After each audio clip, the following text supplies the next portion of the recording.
What's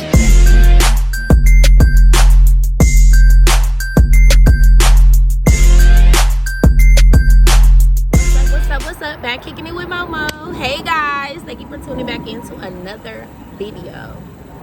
Happy Father's Day, by the way. It is Father's Day today. It's Sunday, and it's Father's Day. So happy Father's Day to all the dads that's really out here. Oh, it's bugs. I'm out here at the park. But happy Father's Day to all the dads that are really putting in work, not just money, but work. But shoot, happy Father's Day to some of the moms, because some of y'all be doing daddy's duties and mommy's duties. Talk about it.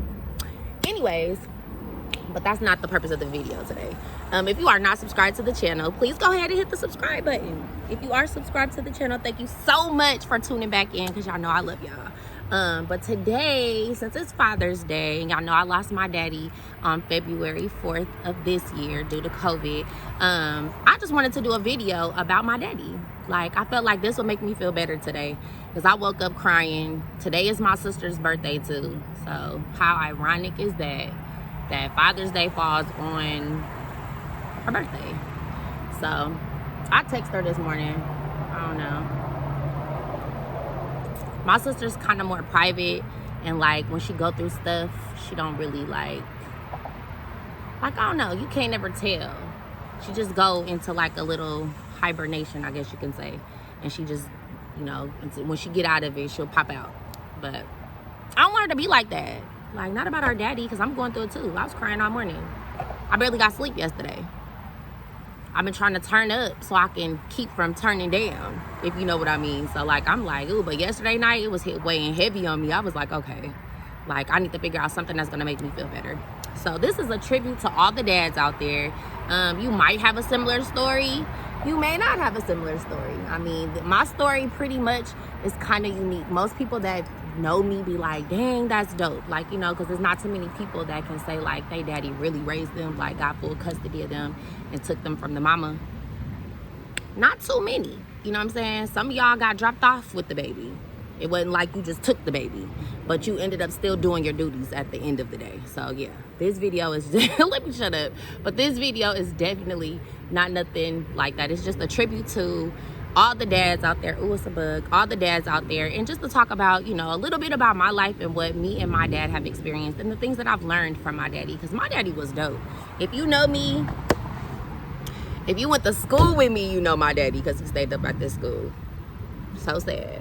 But anyways, again, happy Father's Day. So my dad was born Rudolph Wendell Beaumark Jr. He was a junior, so of course his dad was a senior. So yeah, he was a junior. So I'm gonna just make it brief, because I don't want to like make this video super long. So I'm gonna just give you like a brief summary of some of my daddy's life, just his life with me. Like, of course my dad has other kids, and I will post pictures of me and my other siblings as well, but this is just me and my life with my dad, because my dad actually raised me out of all the kids. Like, he got full custody of me and he raised me. So like, everybody has like a different relationship with him. You know, like, all kids don't have the same relationship with their mom and dad. Like, sometimes the first child be closer to the parent because they kind of learn together, versus the fourth child. You know what I'm saying? Like, I think the further you get in, you know what I'm saying, things just change, and it's naturally. It's not like you're trying to choose one more than the other. It's just that, you know what I'm saying? So yeah. But anyways, Mr. Rudolph, he was born February 4th of 1951. So, and he passed on February 4th of 2021. Ain't that crazy? Very crazy. So anyways, he married my mom. My mom, her name is Mary Jenkins, and they got married. And my mom, and first off, let me just say this too, because I don't want nobody to, this is life situations. Like, I'm not here bashing anybody, nor am I even mad about anybody's mistakes that they made with their life, because if you're a parent, you know how hard it is. It's extremely hard.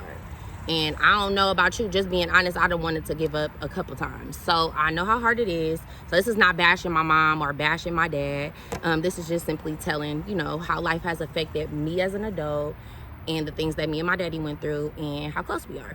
So let me just say that, because people love to get on here and be like, wait, like, Anyways, so back to the story. So my dad, so my dad and my mom got married, and my mom got on drugs. So apparently they started doing drugs together, and my mom just wasn't as strong as my dad, and she ended up, you know, staying on drugs. So I guess it got really, really bad to where my dad took full custody of me. And but by then my dad had already had some kids though.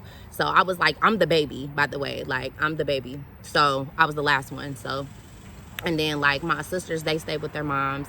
So, you know, me and my daddy formed like a whole different type of relationship, you know what I'm saying? Because I got to see what I needed to see about everything. And, you know, men kind of just they just not mindful about what they do in front of their kids and how they live their life. They just live their life. You feel me? Like my daddy was one of them. But anyways, back to the story. So anyways, my mom and my dad got married. My mom got on drugs and my dad took full custody of me. So, you know, men taking full custody of a child got to be something, you know what I'm saying? It's got to be a hard thing to do. Like, most men are not equipped for that. Like, they need help, period. So my dad took full custody of me, and I remember growing up, like, before my dad, because my dad did remarry to my stepmom, and that's actually who, like, raised me. But before we even get there, like, between that time and, because I was a baby, and then up until, like, 5 or 6 is when my dad and my stepmom got married. So that gap, my daddy was wilding out. So I got to see, like, how men handle women. Like, my daddy, God rest his soul, you know what I'm saying? But my daddy was a player back in the day. Like, you know what I'm saying? My daddy was cute. He had like this deep voice. So, you know, he had a lot of women. And that was something that wasn't hidden from me. So I got to see like all the things that my daddy did. Like, it just wasn't hidden. It wasn't like he was putting it away and he was like doing it over here. Nah, he wasn't. So my daddy used to mess with, you know, different types of women as well. Because I remember a lot of stuff growing up. Just things that had made me so hard when I became an adult, like on men. Because I'm like, nah, like we know what y'all capable of doing. Is this how I'm like equipped because of the things that I saw, right? But my dad was just living his life. Like, as a parent, we don't always think about like how it's gonna affect our kids. We just live in our life in the moment. You know what I'm saying? And sometimes you don't think about that until they turn like 15, 16. Like, sometimes people don't never get that bill. You know what I'm saying? So my dad was kind of just living his life. So yeah, when he married my stepmom. So then my stepmom and him got married, and she has 2 kids as well. So Andre and Jaleesa. So then we all became a family. Like, it was Andre, Jaleesa, me, my stepmom, and my dad. So my dad found somebody to share this parenting with, you know what I'm saying? But they initially loved each other. So yeah, they were married for, I want to say like 10 or 12 years. Because when they broke up, I was in high school. And I want to say I was in 10th grade when they broke up. But again, like, I mean, I don't know how many years my daddy was faithful. I can't even vouch for that because I was a kid. But I can tell you that he wasn't faithful, like, going towards the end of the relationship. When things start getting a little rocky, that's the reason why they broke up. So, you know what I'm saying? This is like a repeated thing. So this is like what real women go through. I mean, like, even if you wasn't raised by your dad, if you was raised by a woman and you watched her go through these things, this is stuff that you know, is like embedded in your being, like, period. It's not something that you could just escape from. You feel me? So anyway, oh shoot. But so anyways, where was I at? So yeah, my dad and my mom. Oh yeah, okay. So my dad was still cheating, and he started cheating on my stepmom. So, you know, they entailed so many years together. They stuck it out. And I think, like, as it got, like, maybe close to the end of the relationship, they kind of just stuck out for the kids because we were all a family. And, you know, back in the day, and even now, sometimes people just still be in relationship because they have kids. You know what I'm saying? So, and I'm going to just be totally honest, and this is not to bash my parents because I love them. You know what I'm saying? And I'm a mom now, and I don't make always the best decisions. You feel me? So I can't sit here and bash any parent at all because you're living your life and you're still trying to be the best parent to somebody who's looking up to you. So stuff happens, baby. But anyways, you know, they tried to stick it out for the kids, but I think as it got closer to the end of the relationship, it was like, you know, my mom got to the point where she just absolutely didn't trust him and everything was just detrimental. Like, you know, it was dysfunctional. We had like a dysfunctional household. And then my mom got up enough courage, my stepmom, she got up enough courage and she left my dad. And I was like in 10th grade.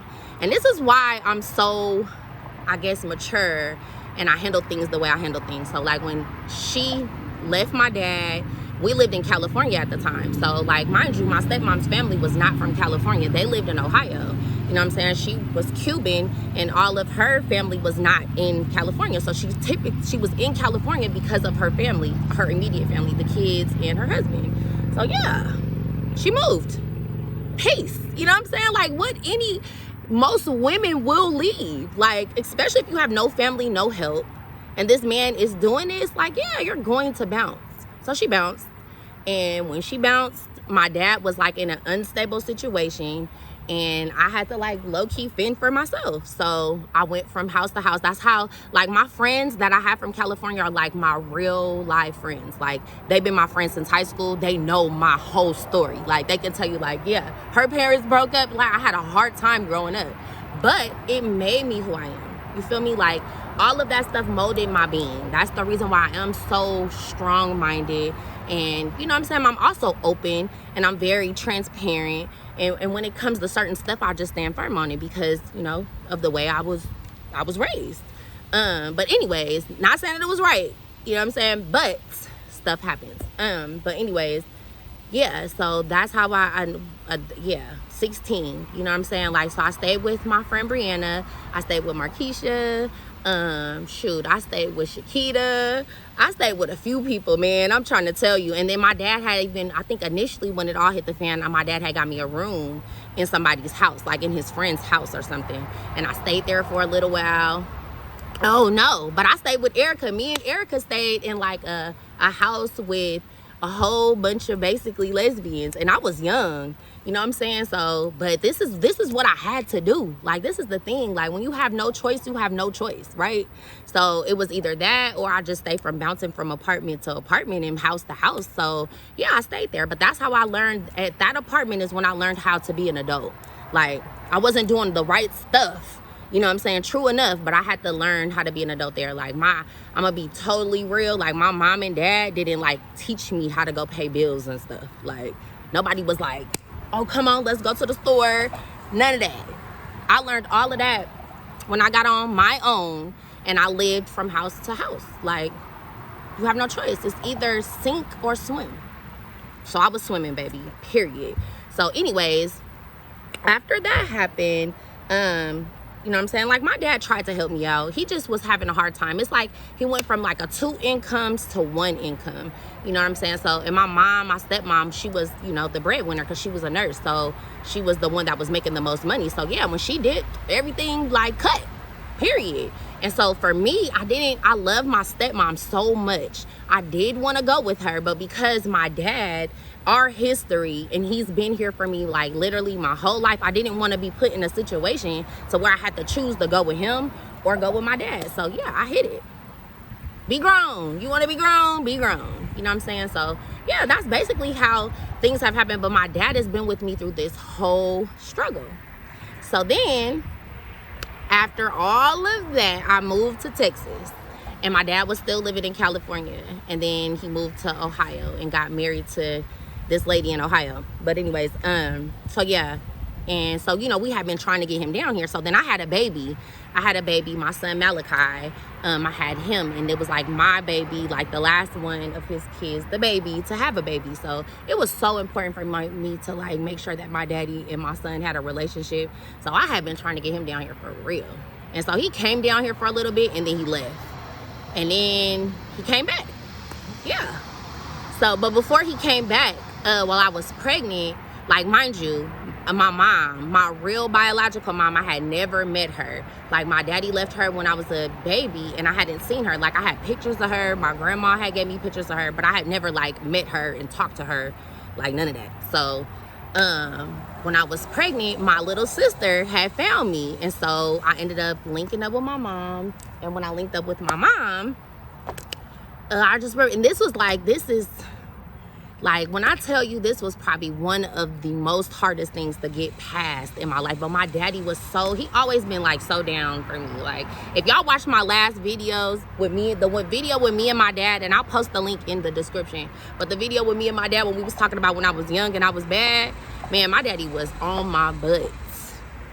He was so mean. Like, I spent most of my life on punishment, real talk. Like, and then he went to the police and put me on probation. Like, anyways, but we ain't gonna go there. But yeah, so what was I saying? I don't even know. Yeah, so anyways, that's basically how I learned. So before that, like, oh yeah, okay, when I was pregnant. So when I got pregnant with my son, I had like never known my mom. So I don't know, it was something about like becoming a mom. I felt like I needed to know my real mom. Like, you know, and it's not, and honestly, God rest my daddy. So my dad did not promote me like reaching out to my mom. Like, he was like, no. Like, let bygones be bygones. He was so big on bygones. Like, don't revisit no bullcrap. Like, period. And because probably it hurt him, the stuff that he went through with her hurt him. But it had nothing to do with me. And I felt like, you know what I'm saying? Like, at least give me a chance to, you know, not like her on my own, but not like her because of the stuff that y'all been through. Like, that ain't fair to me. So, and my stepmom was so big on faith. What I learned from my stepmom, because my dad was like, let bygones be bygones type of person. And my stepmom was like, forgive your mom. When you get older, you forgive her, you love her, and you still be open to love in a relationship with her because you're going to need each other. And this is something she taught me at a young age. Like, she didn't even know that lady. She just knew that she had that lady's badass kid. You know what I'm saying? So she didn't know her. And I know I put my mama through hell. You know what I'm saying? I know I did. Because I used to be so wanting my real mom that I would like get mad at my stepmom and be like, I want my mama. You know how kids do? But when you putting in work with a kid and you doing all you can do and they say that, you like, what? And you know their parent don't do nothing? Because I've experienced that. So I know what that feel like. But yeah, she didn't like that. So yeah, me and my stepmom used to bump heads a little bit. You know what I'm saying? Straight up. But yeah, so I wanted to know my mom. So I made a decision. And I will never forget. This is when, you know what I'm saying? Like, I don't know. I really needed my daddy in this moment. And my daddy was there for me every step of the way. So anyways, her and her man had drove from Louisiana with my little sister. And they drove and they had to meet us off the side of the freeway. So me and my baby daddy had lived together at the time. And my daddy had stayed with us for a while or whatever. He had moved. That was the first time he moved down here. So we met my mama at the gas station. But before we got to the gas station, my daddy was like, look, I'm just letting you know, if you don't go in this thing expecting nothing. He was like, I'm almost sure she don't look how she used to look because she been doing drugs. And he was like, you know, just don't go in this expecting something and getting your feelings hurt. So I was like, and this was before we even, you know, hit the gas station. So I'm in the car like, why would you say that? But my dad, again, is one of these, let bygones be bygones, leave that alone. You know what I'm saying? So I was like, whatever, I'm finna just go. So anyways, we get to the gas station. I never forget when she got out the car, baby, I just busted out crying. You know, like every kid has like a picture of what their parents look like or what you want, this perfect picture that you want, and it wasn't that at all. So, and then even the picture that I had, she didn't look nothing like that picture. So I was like, I was a little distraught, but I still was open to relationship, you know. So anyways, they followed us back to the apartment. And I just remember that night I slept with my dad and I cried like a baby. And he kept telling me like, I told you, like, you know, I told you not to do that. This was probably not a good thing while you're pregnant. And you know what I'm saying? He just wasn't open for forgiveness at that point. He was like, look, just let it go. But anyways, I got over that part. So that was something that was real important to me. And I wanted my dad to be there for that because he'd been there for all the hard stuff. You know what I'm saying? So that was one thing. So anyways, we got past that. I had my baby. My daddy moved back to Ohio. Then he just like recently came back. It's been like maybe like 5 years, maybe. You know what I'm saying? So at this time, I had my own apartment. Me and my baby daddy was broke up. And I had started dating in my last relationship. So my dad had came out here. He stayed with me. And then he ended up getting into a real relationship. It was a spider. A real relationship, I guess, with Miss Carolyn. And then they ended up getting married. So again, my daddy was there for me through this hard breakup. So it was like, you know, God just aligned everything to do what it was supposed to do and for the people to be there when they were supposed to be there. So I don't know. I just feel like it's important for fathers to definitely be mindful about what you do around your kids, especially your girls. Like, but one thing my daddy, if he didn't teach me nothing else, he taught me to be strong and to make no excuses for my strength. Make no excuses for the decisions that I make, but also to stand firm on them and be accountable for whatever I got going on. You know what I'm saying? Sometimes that's probably the hardest thing for me to do, because you always want to blame somebody. It's like natural. Like, what? But then when you double back and you look at yourself, you gotta really be honest with yourself. So that's something that my daddy really instilled in me.